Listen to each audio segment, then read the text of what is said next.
Today my guest is Brian Sullivan. Brian, how are you? Doing well, Dave. How are you? I'm doing great. You enjoying the MVP Summit? I am. It's been a great summit. We've got more to look forward to. I'm really looking forward to the Insiders Day on Thursday. I'm going to miss that. I got to go home Thursday. Oh, man. Rub it in. Yeah. Now, you're an ASP.NET MVP, correct? Yes, that's correct. And you're doing a lot of stuff with single-page applications? Yes. Spas. Yes. Let's talk about that. You were telling me about a framework that you use quite a bit. Yes, it's called Durandal. So Durandal is a single-page application framework built on top of Knockout.js, with which a lot of people are familiar, and two other libraries, jQuery and Require.js. Okay, let's just really briefly describe those three libraries. Knockout does what? Knockout does data binding with HTML and JavaScript, similar to how we've been used to doing data binding in .NET with Windows Forms and WPF for years. Okay. So that's what Knockout does. Require.js is a library for dependency management. So we're used to doing things in .NET where we have inversion of control containers. So we're able to say that a particular class or module depends on a certain series of other modules, right? So that mechanism is sort of missing in JavaScript as a language, and so Require.js gives you the ability to declare dependencies on other modules. Is that for testing? It makes testing easier, so you can effectively mock things out. But it's also just an organizational tool. So a lot of times when you're building JavaScript applications, you've got maybe a dozen scripts that are going to be a part of your application on a particular page, and getting those things ordered correctly so that all the dependencies fall out correctly can be a bit of a challenge sometimes. So with Require, you don't have to worry about adding the scripts to your page yourself. They just get downloaded dynamically from the server once a module that you're using declares dependency on it. Oh, okay. I'm not familiar with that one. That's great. And then jQuery is, of course, by far the most famous of the three, but yes. Just give the elevator pitch of what that is. So it's a better DOM, right? Okay. Notoriously, the HTML DOM in browsers has been a kind of cruddy API to work with, and jQuery really just gives us a better way to do DOM manipulation. It also has a handful of other utilities in it for doing AJAX and that sort of stuff. Okay.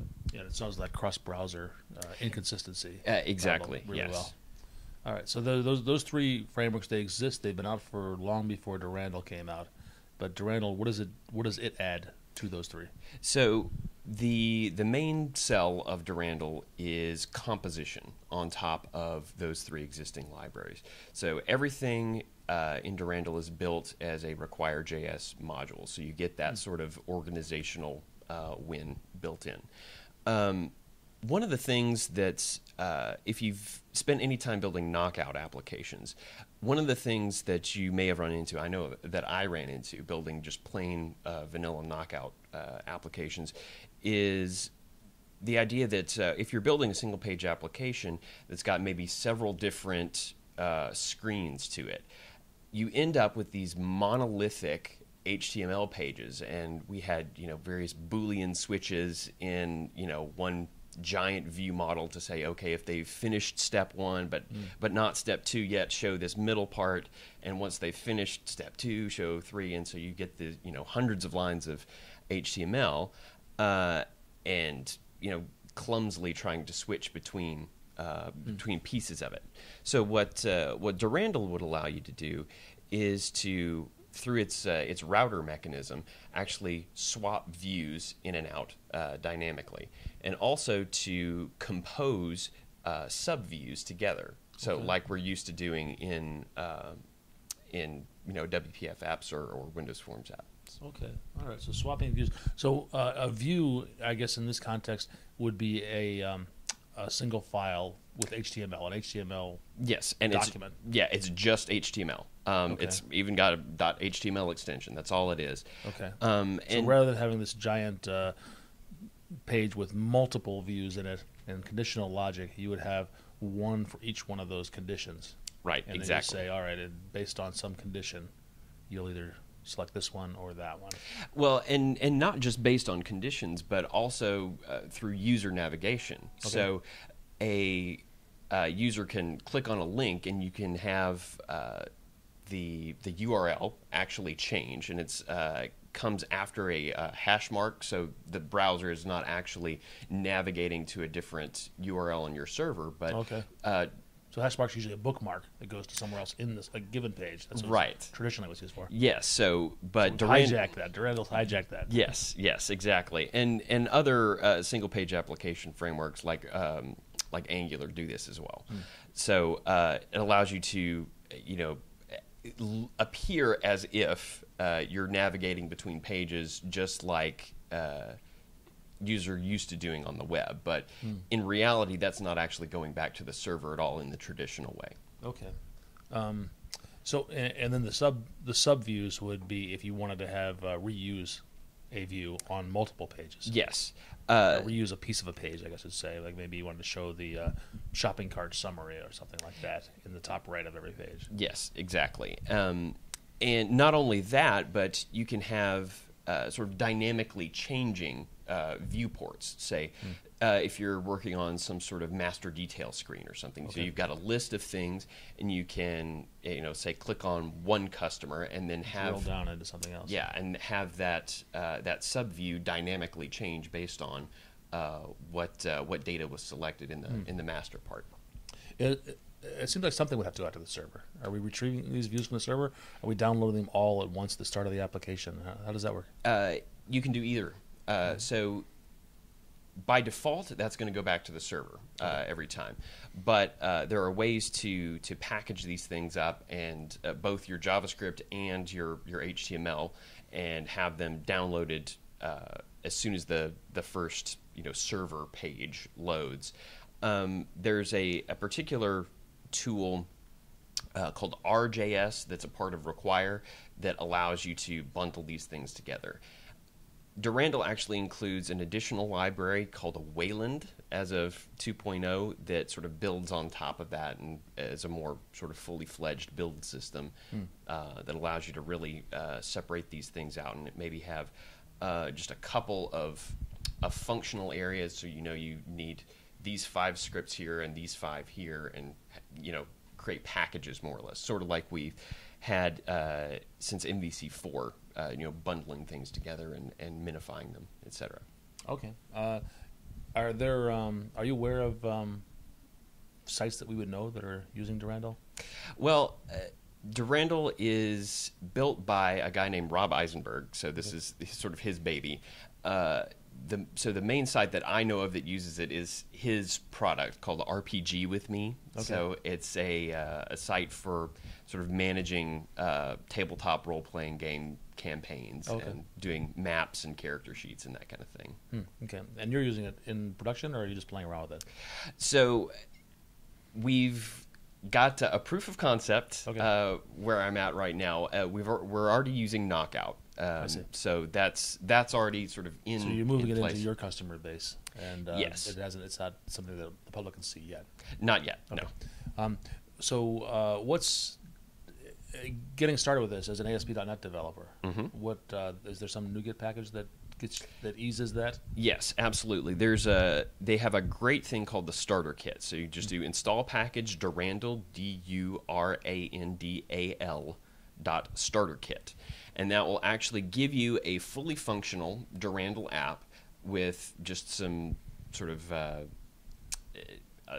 a little page that has a little description about the library, and then a little Flickr view that you can switch between different images and things. So, and that brings in jQuery and Knockout and everything. Yes, and as a matter of fact, the starter kit actually brings in a couple of extra things like Bootstrap. So, which is really really ususeful to. That's Twitter's thing. Yes, it's Twitter's thing, and it's generally getting to be the web's thing. It's got some nice styling. I think is a big appeal. It just looks pretty. Yeah, allows us non-designer developers to make something that looks actually decent. And there's some other responsive design stuff in there. It's pretty cool. Yes, absolutely. I have to do a show on that sometime. I haven't yet. Yep.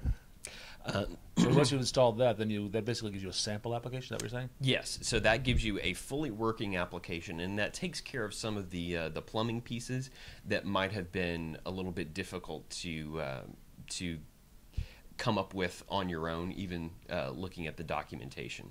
So, but that there's not a whole lot there as far as actual functionality, so it's easy to just pick out the pieces that you don't need, remove them, and really use that as a starting point. So that's your preferred way of working, is to take that sample application and then just change that and make it your application. Yeah, and that's like I said, that's easier to do.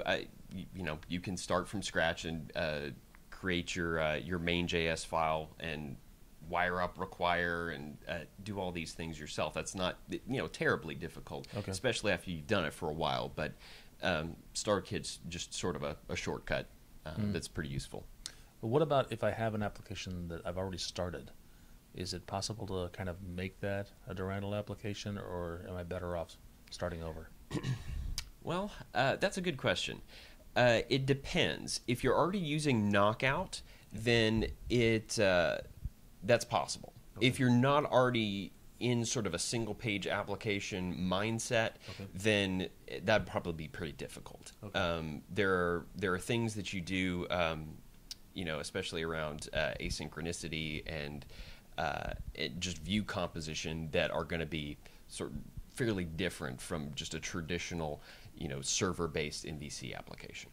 With a single-page application, does it matter whether I'm doing web forms or MVC? It's going to be a little bit easier, I think, and this is just a personal opinion. It's going to be a little bit easier, I think, with MVC, just because you have a little bit more control about what markup is generated from the initial page served from the web server. But if you were able to create a clean enough, web forms view, then that would be fine. Really, the server-side framework doesn't matter a whole lot, because almost everything that you're going to do is going to be in HTML and JavaScript. That's the whole idea of the single page. And web services, if you're calling some AJAX stuff. Yes. So, and at that point, now that we've got sort of the one ASP.NET, right? Yeah, now there is no real distinction between a web forms project versus an MVC project. Yeah, and so if you've got a web forms project, you can say, okay, I want to add a web API controller here, and that works just fine. Okay. Where's a good resource for people to go and learn more about this? So the main website for Durandal is durandaljs.com. And that they've got great documentation on all the stuff that we've talked about today, plus other things like promises and widgets and the routing system that they've got built in. They've done a really great job, as a matter of fact, on the documentation. There are also some Pluralsight courses, I believe, that address Durandal, and specifically John Papa's hot towel framework that's built on top of Durandal. Okay. Yeah, John's been on the show. Okay, yeah. So that's something you might not have known, is his hot towel is actually built on top of Durandal, adding Breeze.js for data as well. Okay. And Ward's been on the show as well. Oh, has he? Okay. All right. So there you go. Outstanding. Anything else that we should talk about that we haven't? I don't think so. I would say, definitely go and check it out. It's really easy to get started, especially with that starter kit application. And single-page applications are really starting to be all the rage now. So definitely. It would definitely behoove the listeners to go check that out. Where can people find out more about Brian Sullivan? Okay. My blog is at briansullivan.me. Easy enough to remember. Okay. And you can catch me on Twitter at bmsullivan. So if you've got any questions about Durandal or anything else, everybody can feel free to drop me a line. Excellent, Brian. Thanks a lot. All right. Thanks, Dave.